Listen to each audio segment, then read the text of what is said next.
Pagtatala ng mga impormasyon mula sa binasang teksto. Scene 24. Ito ang kanyang competency code. Magandang araw! Ngayon, nasa ikalimang baitang ka na. Binabati kita. Sa sim na ito, madaragdagan na naman ang iyong kaalaman sa pagtatala ng mga impormasyon mula sa binasang teksto. Ano ang teksto? Ito ay mga pangunahing salita sa anumang babasahin na nagtataglay ng iba't ibang impormasyon.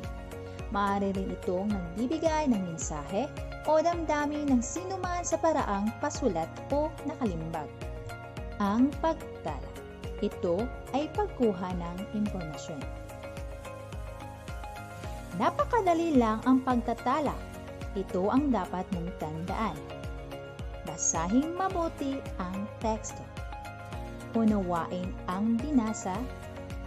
Itala ang mga mahalagang impormasyon. Ito ang mga gabay na tanong sa pagtala ng mga impormasyon. Sino? Ito ay ginagamit para sa tao. Halimbawa, sino ang bida sa teksto? Ano? Ito ay ginagamit para sa bagay, hayop, katangian, pangyayari o ideya. Halimbawa, ano ang paborito mong kulay? Kailan? Ito ay ginagamit sa pagtanong tungkol sa panahon at petsa.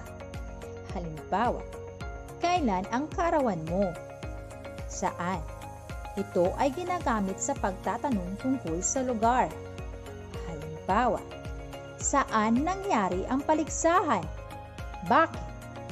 Ito ay ginagamit sa pagtatanong tungkol sa dahilan. Halimbawa, bakit nasira ang telepono? Paano? Ito ay ginagamit sa pagtatanong tungkol sa pamamaraan. Halimbawa, paano nakatakas ang mga bilanggo? Ngayon, basahin mo ang teksto.